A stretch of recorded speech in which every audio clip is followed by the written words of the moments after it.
بسم اللہ الرحمن الرحیم۔ آپ صلی اللہ علیہ وسلم کی لائف سے ایک اور ویڈیو اور حدیث ہے، اور بہت امپورٹنٹ حدیث ہے۔ آپ صلی اللہ علیہ وسلم نے 3 نصیحتیں فرمائی ہیں۔ راوی اس کے جو ہیں وہ حضرت ابو ایوب انصاری رضی اللہ تعالیٰ عنہ ہیں۔ وہ فرماتے ہیں کہ ایک شخص آپ صلی اللہ علیہ وسلم کی خدمت میں حاضر ہوا اور آپ صلی اللہ علیہ وسلم سے عرض کیا اس نے کہ آپ مجھے نصیحت فرما دیجئے، لیکن مختصر ہو جو میں آسانی سے اس کو یاد رکھ سکوں۔ تو آپ صلی اللہ علیہ وسلم نے ارشاد فرمایا، ایک بات تو یہ یاد رکھو کہ جب تم نماز کے لیے کھڑے ہو تو اس شخص کی سی نماز پڑھو جو سب کو الوداع کہنے والا ہو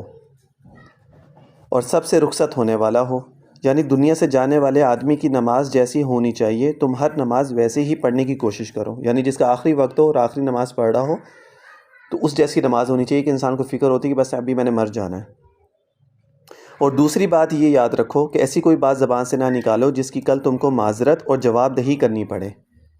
یعنی جب بات کرو تو ہمیشہ خیال رکھو کہ منہ سے نکالتے ہوئے کہ بات اس لیے کہا جاتا ہے کہ پہلے سوچو پھر اس کے بعد بولو۔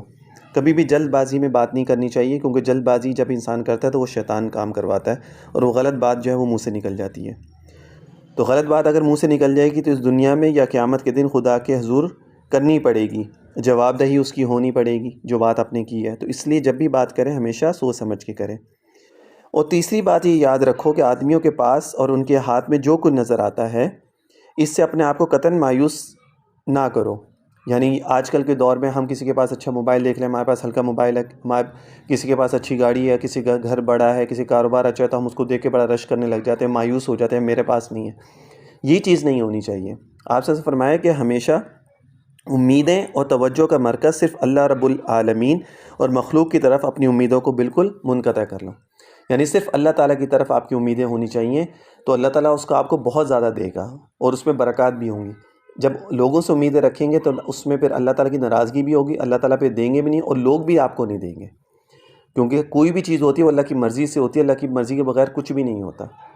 تو یہ 3 بہت اہم نصیحتیں جو ہے وہ آپ صلی اللہ علیہ وسلم نے اس شخص کو فرمائی کہ نماز آخری نماز کی طرح پڑھو، اور جب بات کرو تو پہلے سوچو پھر بولو، جلد بازی مت کرو، اور کسی کے پاس زیادہ چیزیں دے کے اس سے رشک مت کرو، اس کے اوپر اسے متاثر مت ہو، ہمیشہ نظر اللہ کی طرف ہونی چاہیے، اللہ تعالیٰ آپ کو بہت دے گا۔ فرمایا رسول اللہ صلی اللہ علیہ وسلم نے کہ میں تم لوگوں کو اللہ تعالیٰ سے ڈرنے اور امیر وقت کا حکم سننے اور اطاعت کرنے کی وصیت کرتا ہوں، اگرچہ وہ حاکم غلام حبشی ہی کیوں نہ ہو۔ تم میں جو شخص میرے بعد زندہ رہے گا عنقریب وہ اختلاف کثیر کو دیکھے گا، یعنی بہت اختلافات دیکھے گا، بس ایسے وقت تم لوگ میرے اور میرے رشد ہدایت یافتہ خلفاء کے طریقے کو لازم پکڑنا،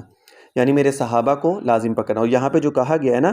کہ جو امیر وقت ہوتا ہے، امیر وقت وہ جو عدل کرنے والا، انصاف کرنے والا، شریعت مطہرہ کے اوپر چلنے والا، دین کے اوپر چلنے والا، یہ آج کل کے امیر وقت نہیں ہے کہ جو دنیا دار لوگ ہیں۔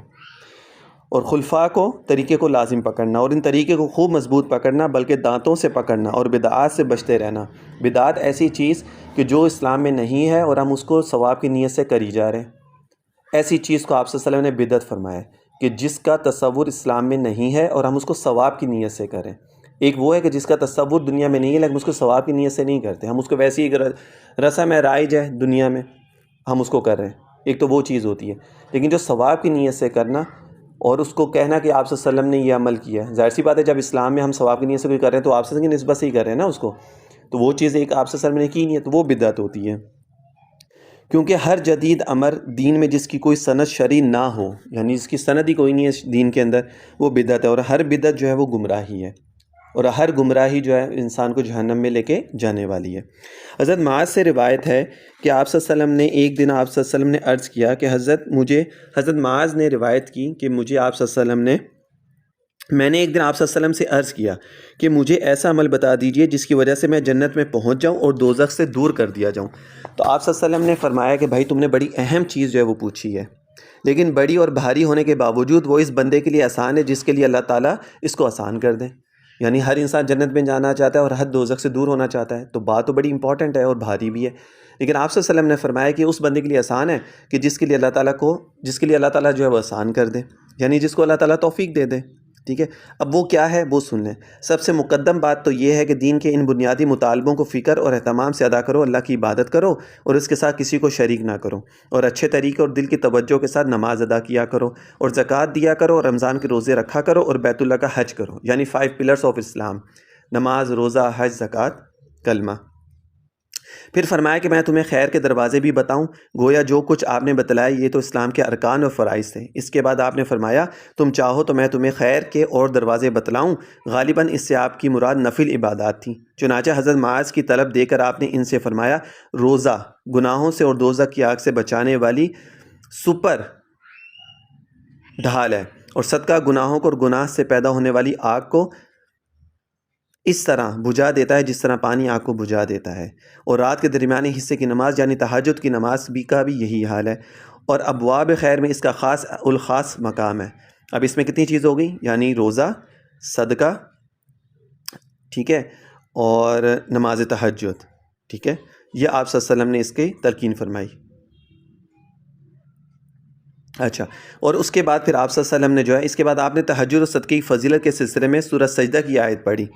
تتجافی جنوبہم عن المضاجع، یعنی شب کو ان کے پہلو خواب گاہوں سے علیحدہ ہوتے ہیں نماز یا دیگر اذکار کے لیے، یعنی لوگ رات کو اٹھتے ہیں اس طور پر کہ وہ لوگ اپنے رب کو ثواب کی امید اور عذاب کے خوف سے پکارتے ہیں اور ہماری دی ہوئی چیزوں میں سے خرچ کرتے ہیں۔ سو کسی چیز کو خبر نہیں کہ کیا کیا آنکھوں کی ٹھنڈک کا سامان ایسے لوگوں کے لیے خزانہ غیب میں موجود ہے، یہ ان کو ان کے اعمال نیک کا صلہ ملا ہے۔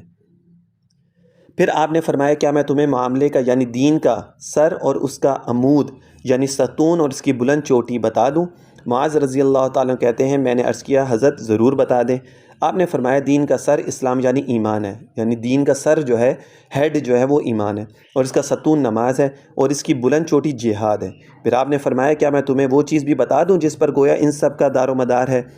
یعنی ان چیزوں کا جس کے اوپر بیس ہے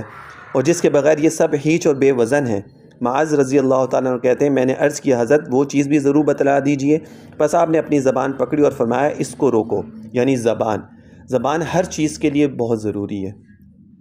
یعنی اپنی زبان قابو میں رکھو، یہ چلنے میں بے باک اور بے احتیاط نہ ہو۔ معاذ رضی اللہ تعالیٰ عنہ کہتے ہیں میں نے عرض کیا حضرت ہم جو باتیں کرتے ہیں کیا ان پر بھی ہم سے مواخذہ ہوگا؟ آپ نے فرمایا اے معاذ تجھے تیری ماں نہ جنتی، عربی محاورے کے مطابق یہ پیار کا کلمہ ہوتا ہے کہ تجھے تیری ماں نہ جنتی، لیکن ہم یہاں کے حساب سے دیکھیں تو بڑا ویئرڈ لگے گا، لیکن یہ عربی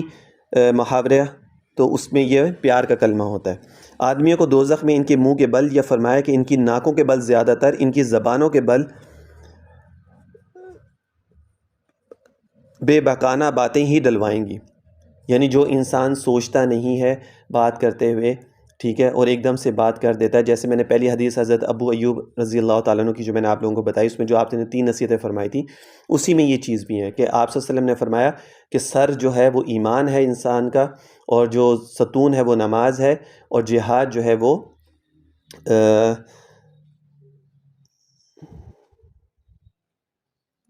چوٹی جو ہے، بلند چوٹی جو ہے وہ جہاد ہے۔ لیکن ان سب چیزوں کا جو بیس ہے نا وہ ہے انسان کی زبان، کہ انسان زبان سے جو ہے نا ایک تو بولتے ہوئے کچھ نہیں کرتا، زبان سے غیبت، زبان سے چغلی، زبان سے برائی، زبان سے گالی گلوچ، زبان سے ہر کسی کو ظلم کرنا، منہ سے بولنا، کسی کو اذیت پہنچانا، ہر چیز زبان سے ہوتی ہے۔